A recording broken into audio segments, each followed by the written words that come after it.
కాచా కిచెన్కి స్వాగతం అండి. Welcome back to కాచా kitchen.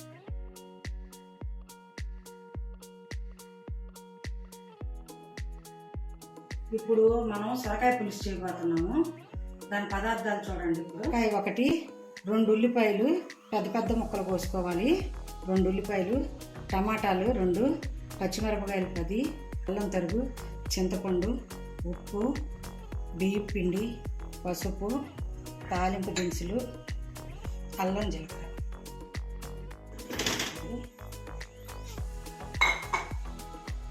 టమాటాలు,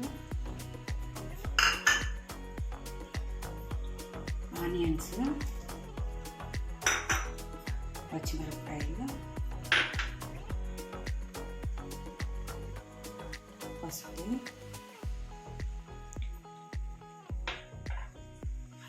కొంచెం ఎక్కువ వేసాం కదండి. ఇప్పుడు కారం 1 స్పూన్ వేసుకుంటే చాలు. 1 స్పూన్ నీళ్ళు పోసుకుంటామండి తగినంత. ఇప్పుడు స్టవ్ వెలిగించుకున్నాం. కుక్కర్ పెట్టేసామండి. సొరకాయ ముక్కలు 2 విజిల్స్ రానిచ్చి ఆపేసుకొని తాలింపు పెట్టేసుకున్నాం. పోయి ఇప్పుడు మనం బాండీలు పెట్టుకొని పులుసుకి తిరగమాత పెట్టుకుంటున్నామండి. దీంట్లో ఆవాలు, మెంతులు, జీలకర్ర, మినప్పప్పు, శనగపప్పు, ఎండుమిరపకాయలు, కరివేపాకు,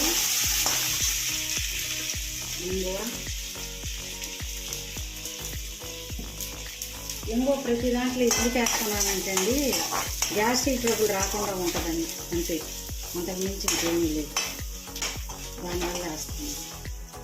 ఈ కడుపులో అంతా హాయిగా ఉంటుంది, తిన్నట్టే ఉండదు, తినేటప్పుడే అరిగిపోతుంది ఎంగో వల్ల మీకు.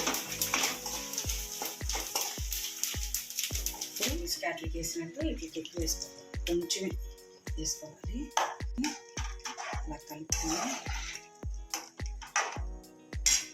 మనం కోరి పెట్టుకున్న బెల్లం చూసుకొని వేసుకోండి. బెల్లం కూడా కోరి పెట్టుకున్న బెల్లం,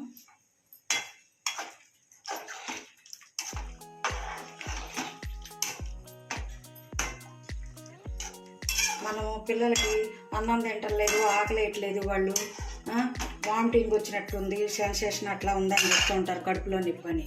కొంచెం సొంటి కాల్చి 2 మిరియాలు, సొంటి, కొంచెం ఉప్పు, 1 వెల్లుల్లి రెబ్బ వేసి దంచి ఉండల్లా చేసి ఒక ఆదివారం పొద్దున్నే వేసేయండి. కడుపులో ఉండేదంతా కొట్టుకుపోద్ది, కడుపు క్లీన్ అయిపోయి పిల్లలకి ఆకలి బాగా వేస్తుంది.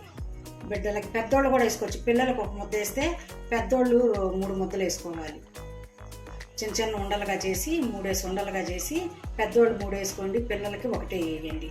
అట్లాగా 15 రోజులకు ఒకసారి వేయండి. ఆకలి బాగుంటుంది, జ్వరం అది రాదు, బాగుంటుంది. కడుపులో కూడా నొప్పి అని అనరు, ఏమనరు, బాగుంటుంది.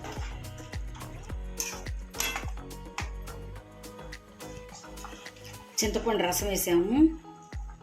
తర్వాత కొంచెం 1 స్పూను బియ్యం పిండి బెల్లం అంటాం కదా, 1 స్పూను ఇది పోసుకోవాలండి చిక్కదానం కోసం.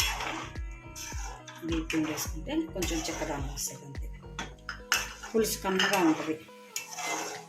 ఇదే పిండి బెల్లం అంటారు.